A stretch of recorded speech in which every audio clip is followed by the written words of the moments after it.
I tell you, nothing like moving to a new place, doing some heavy lifting, stretching the muscles. Isn't it great, guys?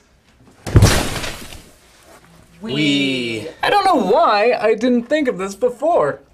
I mean, why keep filming all my stuff at home when I have a perfectly good location just waiting to be used? Were we always filming at your house? Yeah, to be honest, it was actually really inconsistent where we were. What's important is that we have this fantastic location built on top of a harmless Indian burial ground that rests below the hulking remains of a burnt down insane asylum for schizophrenic homicidal orphans. And vampire puppies. So, why don't you guys get busy putting together those very heavy props while I figure out where to put this delightful Halloween ornament? Oh, and if you guys could place them in the order of my favorite props to my least favorite props, that'd be great. Fine! Your loss! You don't get to take notes with me as I watch the highlight of any nostalgia-ween, the Stephen King miniseries.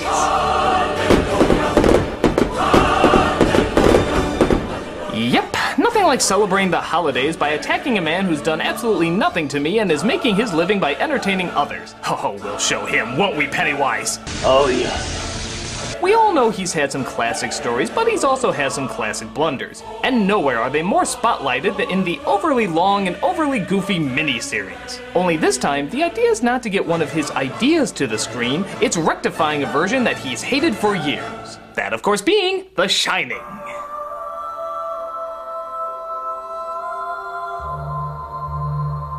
Most are aware of the Stanley Kubrick adaptation, or as the Brits like to say, Kubrick.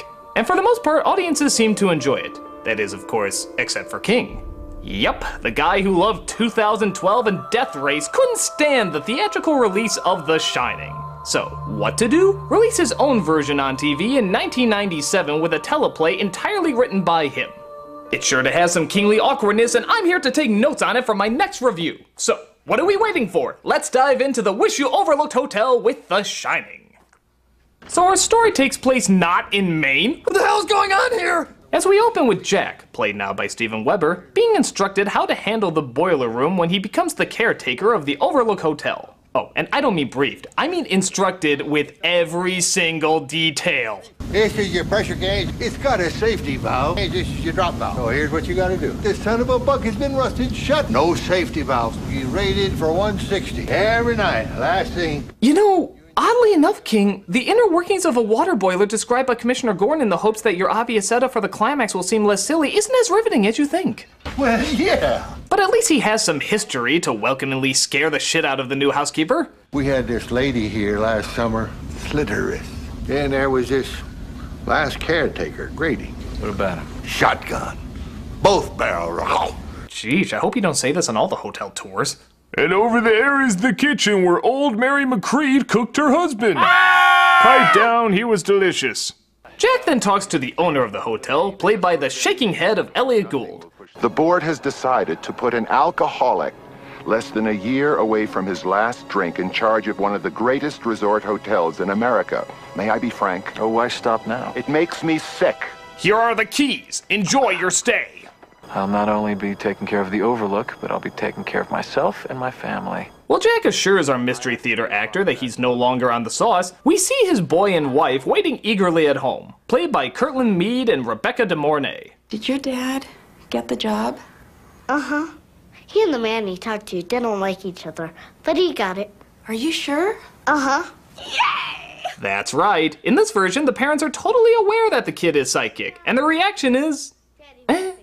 I guess when you get down to it, that is kind of a legit reaction. I mean, what's he have to look forward to? An apartment with a neon sign on top of the Walgreens? Pilot the tower, gotta make emergency landing. This makes Jack's wife, Wendy, think back, quite randomly the more I think about it, to that terrible night when her husband had been drinking too much.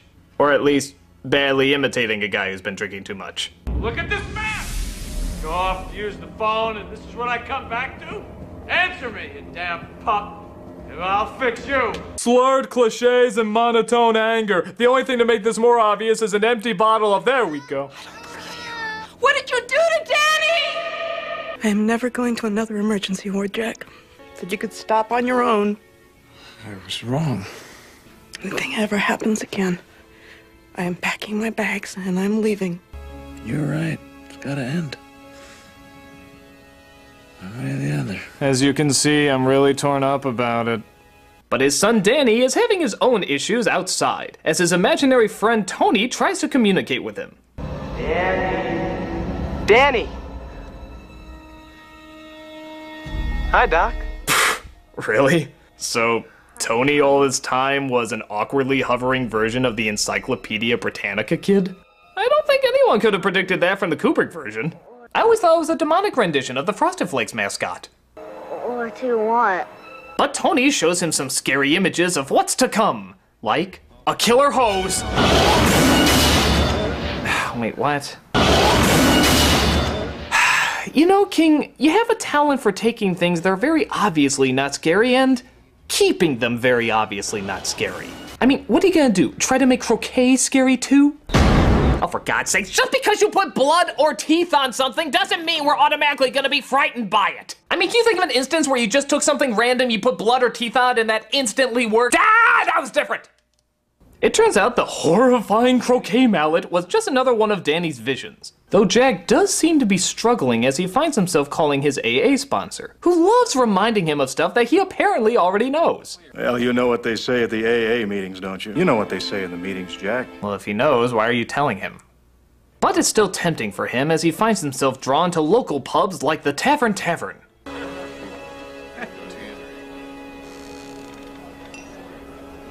Here's to hoping randomly toasting people outside my window doesn't lead to ironic consequences. I'm benign.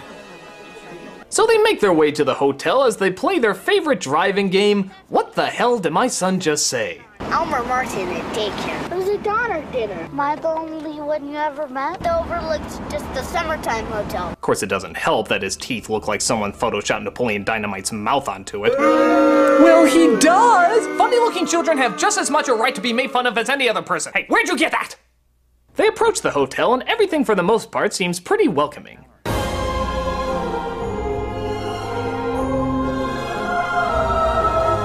Here they come across Dick Halloran. Nice to know you, Mr. Halloran. Dick, please. Well, Doc, you gonna give me a hand or you just gonna stand there? So Dick, of course, explains that Danny and him share the same psychic power that he refers to as the Shining, and that if he ever needs help, just to use his power to contact him.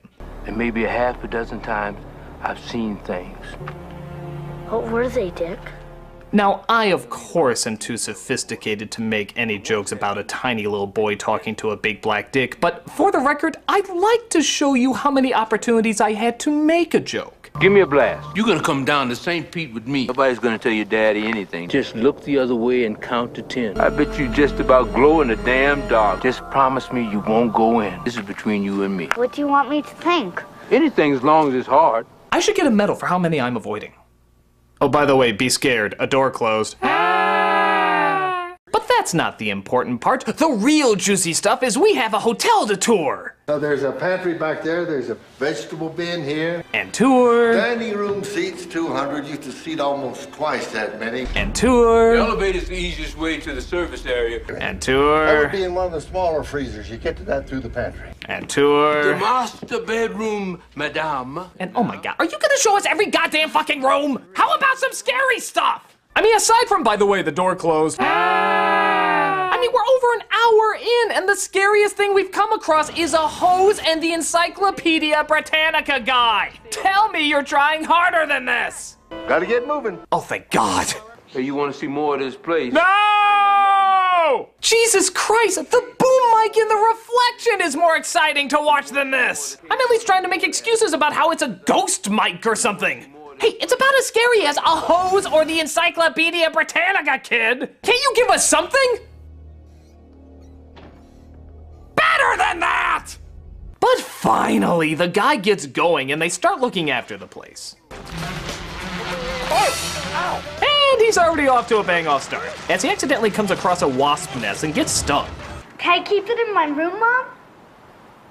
Do you think that's... It's fine. It's fine. They're all dead, guaranteed. Hey, come on. I thought the only wasp we needed were the 3 right in front of us. Oh well, they're looking over a big, creepy, scary hotel. You know those will lead to a lot of other scary possibilities. Like bringing groceries into the hotel, putting them away, reading a children's book, putting that away, discussing the children's book immediately after they read it, really? You are doing so fantastic. Well, finally, we do get some form of suspense when Danny locks himself in the bathroom. Oh no, another Miracle Whip binge. Wake up now! Tony was here. He was here. There is no Tony. There's no imaginary pal who comes and shows you the future. Now, will you stop with that crap? So, what are they gonna do after this bit of excitement? Talk about it, of course! I just got scared because, I thought... You know what? I don't know what I thought. Oh, Jesus! Do something! I mean, how far along are we again? Do something! Okay, great. So they finally decide that Danny should go to a doctor. Fair enough. But what kind of doctor should he go to? There's one in Sidewinder that's supposed to be good. It's not a pediatrician, he's a GP, but... Oh my God, are you serious? I file taxes more exciting than this! You know what scares me? The idea that nothing scary will ever happen. Your anger. Oh, yeah, Lord knows. That's much more scary than the insane ghost downstairs constantly messing with your hotel. Yeah, literally, all sorts of weird stuff is going on downstairs, and where are our caretakers? Finding out how many different ways they can say sorry. Sorry. How many ways can I say it? Oh, I don't know. I'm sure you'll film every one that comes to mind, though. I mean, seriously, are the ghosts just patiently waiting for them to notice what they're doing? I don't want this to be an angry place, Jack. Guys, you know we're doing a lot of creepy stuff down here. Sorry. Turn the lights on and off, the jukebox, moving things. Pretty scary. You know? Okay, well, whenever you guys get a minute, feel free to come on down and take a look at it and, maybe be terrified. If not, just have a good night, enjoy your conversation, and, yeah, good luck with your little problem there. You too. Again, scary, very scary. Boo. We do at last get a little bit more action as the wasp nest suddenly comes alive again. You said it was safe, Jack! You said it was safe! God, it's like those replenishing bees from the Mega Man games. They just never die. Bees, my God. You said the wasps were dead. I know I did, honey. Stay here with Mommy. I'll be right back. But whoa, that was way too much excitement for part one. So let's level it out with the incredibly exciting actions of going to the kitchen, getting a container, trapping them in it, taking them outside, going into the living room, retrieving your camera, taking pictures of the wounds, and talking about how you can use this to possibly get some insurance money from it. Yeah, I think $5,000 a sting should do it. Huh? Don't you think? Who cares? We're an hour and a half in! The other movie had an elevator, a blood, two scary girls, and whatever the fuck that was! And aside from the ghost once again closing the doors every once in a while, nothing creepy is happening at all! What's next? They're gonna terrifyingly tinker with the thermostat? So as we begin part two, which I'm sure a lot of people saw, seeing how part one was so riveting, we finally see Danny goes to the doctor. How did Danny break his arm? His father did. Jack didn't mean to hurt him, but he was drunk. Didn't we go over this? The flashback. Remember drunken Christian Bale hurting his son? We saw this. Why does this need to be repeated? So your family's mending? I think it is, Doctor. We're trying to move on. This moment of pointlessly long writing brought to you by Stephen King, helping young kids reach the top shelf for 40 years. God, even when a setup for a scary moment happens, look what they do with it. Shut up! Do you hear me? Just shut up! Danny! It's snowing! Take a look. It's snowing. Hey, thank God! Satan and his demon army can be dealt with later. It's snowing! God, I can't take this shit!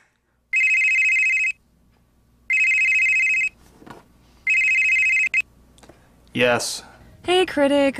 We felt really bad about abandoning you while you were moving everything. Yeah, you did. Ah. We were wondering if you wanted us to come back and help you out.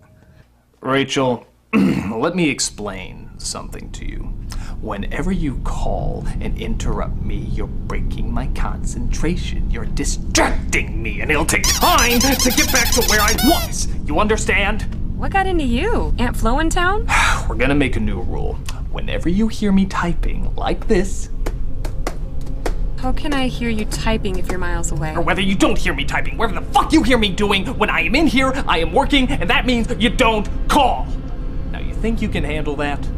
I'd like to say you used to be so nice, but that wouldn't be correct. Why don't you start by getting the fuck out of here? Because I'm not in the same room with you. Say that! Good, no moving day. Let's go celebrate with some pumpkin tacos. The Shining. What? The Shining, the movie. Where Jack Nicholson goes crazy? You'll have to be a little more specific. Kubrick movie. I think he's gone crazy and it's reenacting the Kubrick movie. We have to do something before he goes too far. Oh, hell no, I'm not doing that. Why? Do you know what happens to the black guy in that movie? No. What happens to all black guys in scary movies? No. Well, let's just say it doesn't end well. Well, let's just say if something happens to the Critic, then we're out of a job. But I wanted to try the pumpkin burger from McDonald's. Drive! Fine. But if they run out of pumpkin McNuggets, I'm blaming you.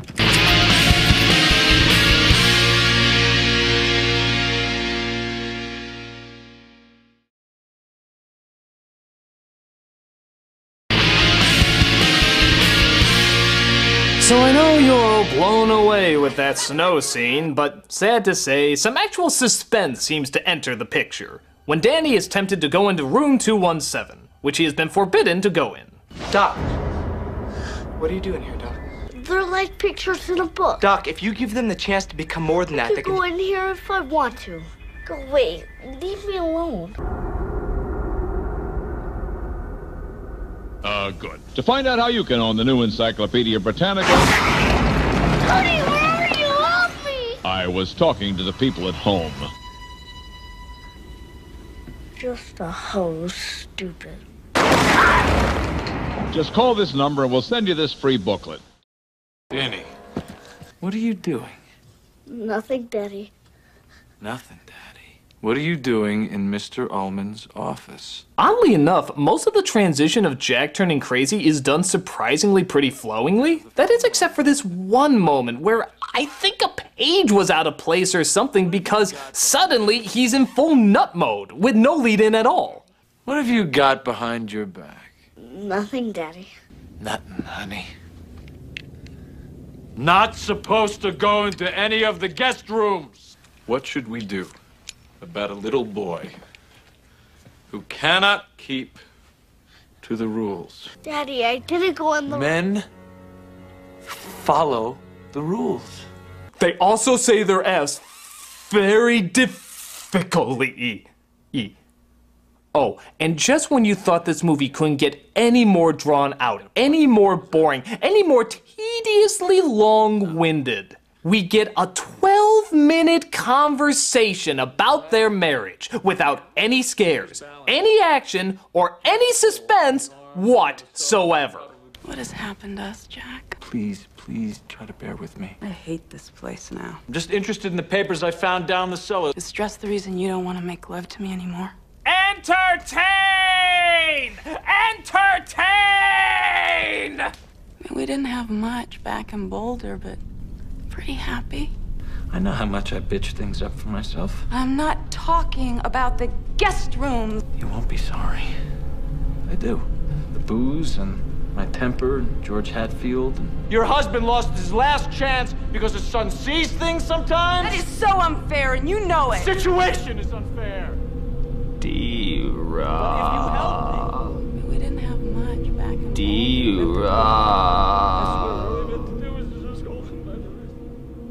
So after that terrifying bit of horror, we finally get to where the real scary shit lies in all this. The real terrifying heart that it's all been building up to. The plants don't have snow on them anymore.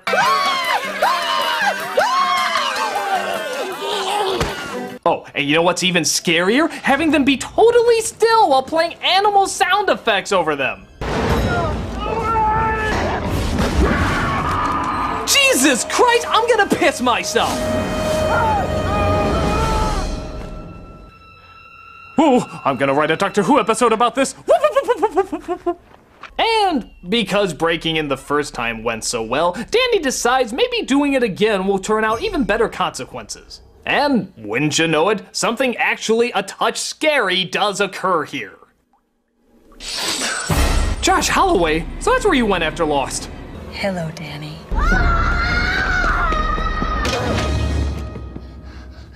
Knock, knock. Who's there? Zoom, motherfucker! When the parents come across him, they notice he's not his usual cryptic self, but rather a more unusual cryptic self. Danny? Hey, Danny, way to get to first base. What bastard! Wait, I never... You so much as lay a finger on him again, I will wait till you're asleep and I will kill you. Of course, she figures out it wasn't Jack and asks him to go figure out who did it. After 5 minutes of talking about it, of course. We have to get out of here. What are you talking about? The place was bad. Everything bad that happened here, still here. Stop talking about it and just show us what's fucking scary! But if we don't go soon, we might not be able to go at all. Oh look, a commercial! I do hope they're still talking when they come back from it! The first bad thing. And they are! What the hell? Are you fucking serious? The conversation was so long that it literally needed a commercial break? Look, in books, I know stories are carried through a lot of dialogue and obviously a lot of words. That's the medium. But film is a visual medium. Show, don't tell. I mean, by God, imagine if George Méliès, instead of showing his voyage to the moon, just talked about it the whole time. So they got in this very flat, strange-looking device that kind of looked like a penis and launched it into the moon. Oh, the moon, by the way, has a face on it, and it actually hits the face in the eye. Oh, this would be rather unbelievable if we were to see this visually, but... nah. D-Rob. So Jack decides to go up there and carve himself a witch. Say, this looks like the most intimidating weapon around here.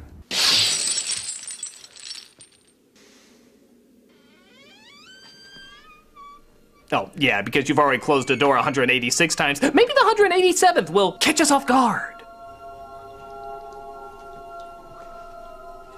All right, let's get some exciting, scary, and/or run away like a pussy.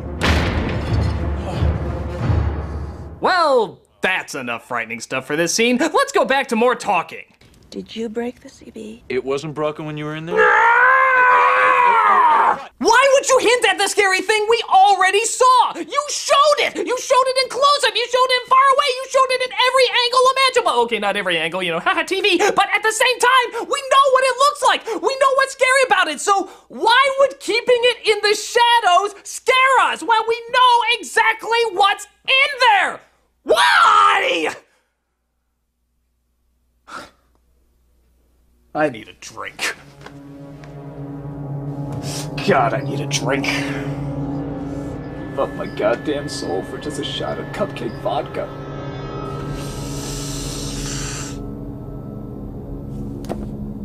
Why, hello there. Kinda dead tonight, isn't it? Yes, it is, Mr. Critic. What'll it be? Well, I'm so glad you asked me that. It turns out I have a lot of lost time to make up for. That's all on account of this miniseries, and I tell you, it keeps getting worse. Do tell, Mr. Critic, do tell. For example, Jack pretends he doesn't see anything as tensions start to rise. I've got to dump the boiler! Look at your son! Can't you see the bruises on his neck? Are you blind? Stop it! I want to overact Talk too. about it later! So Jack goes and smashes the radio as well as the snow scooter and pretends like he doesn't know what's going on, resulting in a 6-minute conversation about how they're stuck. We could learn as we go, Jack. Maybe. We could listen to the weather, and we could pick a time when they're calling for 3-4 days without snow. Yeah. And if the forecast is wrong... Fuck the conversation, you can say this in 4 words. We're stuck! Oh, nut bunnies! Why is this so hard? But things get suspenseful, I guess, when the hedge sculptures start to come to life. Wow, not since The Happening have I been so not afraid of plant life. I'm so glad the CG artist from the Langoliers still got work. Things get even more hectic when one of the rooms locks Wendy inside. Why? I mean, what's the point when you really think about it? Even if they do catch up to him, what are they going to do? Give him poison ivy? Oh, hey, that wasn't us. You're just a clumsy clod. Daddy! And once again, what is this all building up to? Daddy! Hi, Mom! Abso-fucking-lutely nothing. You're jumping at shadows, babe. You know, some people like the first film version of The Shining, some don't. And I can understand either. But at the very least, you have to acknowledge it created a surreal, scary environment. And as soon as this version started, it was clear it was much more interested in talking about that scary world than it was actually showing it. And that was 3 goddamn hours ago! So... Oi, that sounds like a pain. You know, it's funny, Dominic. I didn't think this location had any alcohol, let alone a bar. It doesn't. You've just been hallucinating. In fact, you've been drinking toilet water for the past 5 minutes.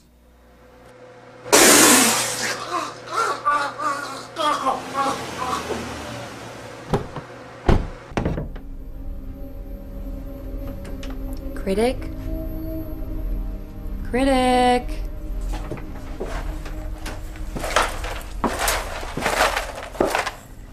Do you see him anywhere? Would you take that off? No, I'm not getting killed by a D-list internet celebrity. Look, there's his laptop. Maybe we can see what he's been working on.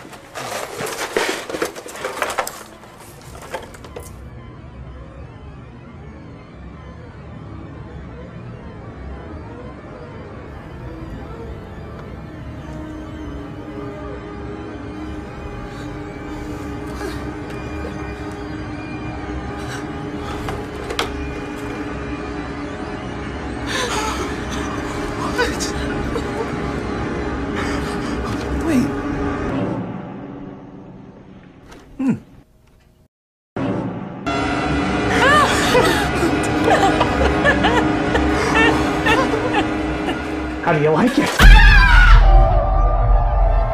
What are you doing down here?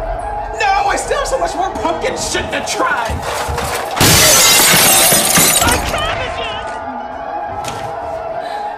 I just wanted to ask about what we should do about The Shining!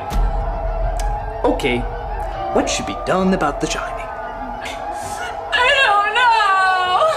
I don't think that's true. I think you have some very definite ideas about what should be done about The Shining, and I would like to know what they are. I just think that you can find something good in it and you'll feel better. If you find something good, you'll feel better. There is nothing good about it. Well, there has to be something that King did better than Kubrick. Have you ever seen a miniseries without a single solitary moment of entertainment in it? Stay back! You're letting your love of the old one get in the way. We're not even satirizing the new one anymore. We're satirizing the old one. That's because the new one sucks, and there is nothing to satirize. There has to be something good. Give me the bat, Rachel. Stay away! Give me the bat. Stay back! Rachel! Give me the bat. Okay. Aha! You just made your biggest mistake! Hey. Open the door! Now you stay in there until you find something positive to say, mister. There is nothing positive in the miniseries. The original is so much better! Well, find something. Are we good? Yeah, no thanks to you. Oh, don't mention it. Hey, guys. I forgot to mention, you're not going anywhere. Go check out the car to see what I'm talking about. Go check it out. Go check it out. The car's fine. Oh, really? Yeah, it looks like all he emptied was the windshield wiper fluid. Good luck driving without dirt debris all over your windows. You know what this calls for? Pumpkin sauerkraut. Oh, I'm in. Well, seeing while I'm here, we get another scene that seems to go nowhere. They see the elevator has been moving on its own, and Wendy climbs in and finds party masks and confetti. Ooh, is the elevator gonna drop or start moving so they have to pull her out in a suspenseful scene? Nope, it just stands there. By God, a scary scene was practically gift wrapped for you by the horror gods, and you didn't take advantage of it? That's like the Three Stooges looking at a pie lineup and saying, "What are we supposed to do with these?" Scare me, you fucking master of horror and suspense! Scare me! So Danny sees the ghosts are apparently dyslexic, and this finally convinces him to contact Dick. Oh yeah, a dead woman gnawing at your neck is okay, but bad grammar on the wall? Now that shit needs reinforcements. And just to pour more salt in the wound, he actually passes by an entertaining horror director, Sam Raimi, in a very bizarre cameo. I love you, Howie. You're one cheery MFA. MFA? Mighty Fine America. No, please, follow him! Throw in a flying eye, a disembodied hand, a talking head! The scares in this movie are so fucking weak! I wouldn't be shocked if the next thing to scare us was a guy in a bad Halloween mask! Let me by. Nowhere! No one gets past Ruger. 3 hours of build-up, guys, and this is what it's been amounting to. Was it worth it? But we do start getting some payoff with the ghost, at least, as they make themselves more and more visible to Jack. Oh my god, I have antlers! Oh, phew, that would have been as silly as a guy in a Wolfman mask. But more ghosts start to become visible, including Mr. Grady, as they all start to liquor up Jack to make him more susceptible to their suggestions. Family killing suggestions, to be exact. You might want to take that up with your son. He's crossed you at almost every turn. He must be corrected, sir. He and your wife both. We also see the scariest part of any Stephen King miniseries, Stephen King. Give him some credit though, at least it looks like he's having fun in all this. But we have no time for conducting beerless Judge Ito's. We got some crazy Jack drinking Jack to exploit. As he tries attacking Wendy, but she fights him off by lightly tapping him with the breakable prop. Well, you know what this calls for, right? More goddamn talking! Sometimes he wasn't talking to himself. Skip it! Wendy and Danny drag him into the kitchen to lock him up. You know, son, we never do projects anymore. This is nice. But not only do the ghosts let him out, but they also start attacking the rest of the family with... Huh. Well, it's good to know Stephen King has moved on from balloons to the terrifying realms of confetti. Hey, watch out! Those look like real streamers! Stop it! Dear God! Stop it! Hello? Turn around. Creepy guy here. Hey! That's what I've been missing. Croquet is still not scary. What is your deal? Now, by God, you are going to take your medicine. Or I'm not king of the 9-widget diamond formation. Come on, it looks silly enough carrying this thing. You don't need to make it funnier. But Wendy's done playing Whack-a-de-Mornay as she slams him in the face with a ball. And yet, somehow, quite miraculously, both these two seem to keep moving. Don't you think they'd be down for the count by this point? Mr. Torrance, Halloran's coming. You'd better take care of this, Mr. Torrance. Stay close, darling. I'll be back. See, I quote an Arnold movie instead of Carson to shake things up a bit. By the way, I hate lamps and TVs! Just thought I'd throw that out there. Congratulations, Dick. Jack? Dick, watch out! And here's your prize. No! No, I don't think so. You see what I'm talking about? It's not exactly inflicting spine-tingling terror when you do this with a croquet mallet instead of an axe. I get more Jim Carrey smashing that clock in The Mask than I do something scary. Just add a cartoon sound effect to make it complete. Still a classic. Yeah, things are about as laughably silly with Danny. Just look at how Tony tries to show him the boiler room is about to blow.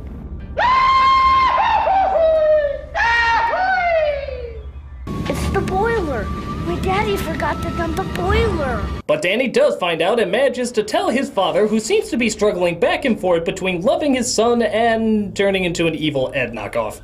What could a worthless little pup like you know? That my daddy hasn't dumped the boiler pressure today. No! Foiled by incompetent maintenance! Danny and Wendy manage to wake up Dick and they make their way out, resulting in Jack sacrificing himself by blowing up the house. Because, as we all know, explosions can apparently kill ghosts. Total protonic reversal. Goodbye, Daddy. Goodbye! And what's the only way we can wrap up 237 minutes of boredom? A goddamn graduation ceremony! Because we weren't bored enough! God! Dear Rob. Dear Rob. Dear Rob. Dear Rob. Dear Rob. Dear Rob.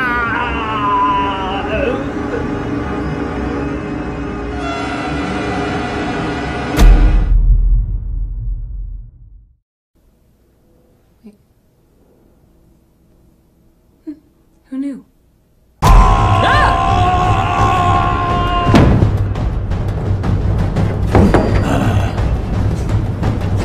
What is this, musical rooms? Open the door! Not until you de-crazy yourself. No! There's gotta be something I can get this open with.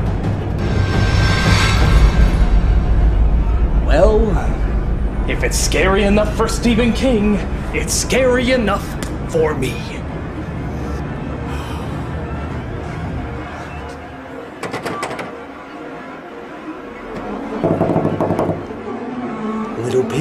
Little pigs, let me come in. Not by the hair on your chinny chin chin. Then I'll huff, and I'll puff, and I'll blow your house in.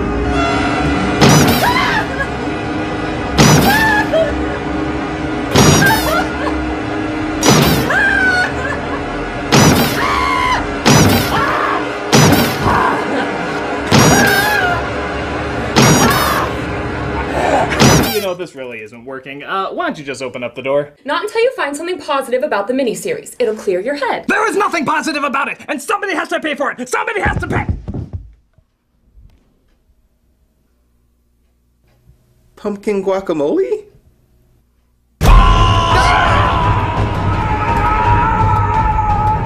Critic? Who? Hey, Doc. Good job, Doc. I love you. That's it.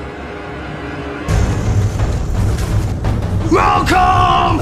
You know you have to die! It's the law of every scary movie! What about that guy from Event Horizon? He lived! Jurassic Park, Deep Blue Sea, Gremlins, the list goes on! How about that chick from Alien vs. Predator? Was she black? I don't really remember! I'm pretty sure she was! That chick was awesome! Why do so many people hate that movie? I think it's seriously underappreciated as movie crossovers go! I mean, it's no Avengers, but it was still pretty damn decent!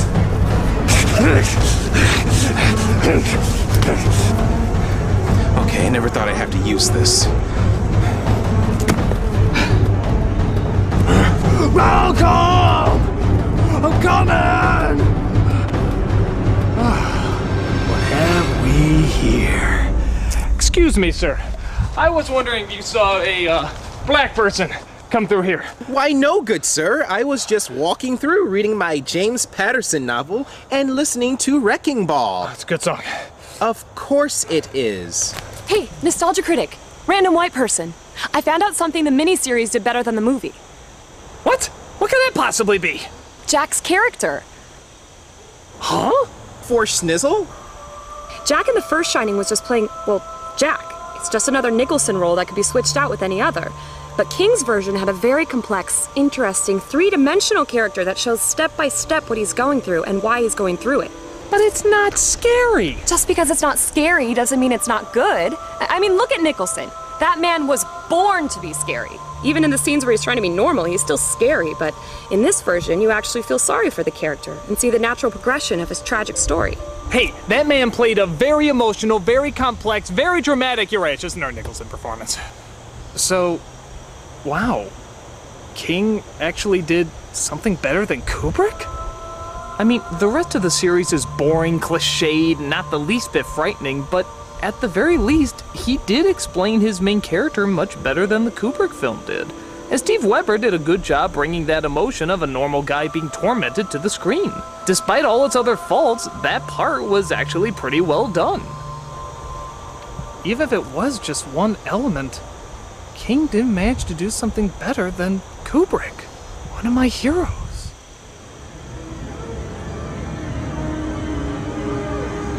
Critic, are you okay? No, it's cool. I just need to sit down and think things over for a little bit.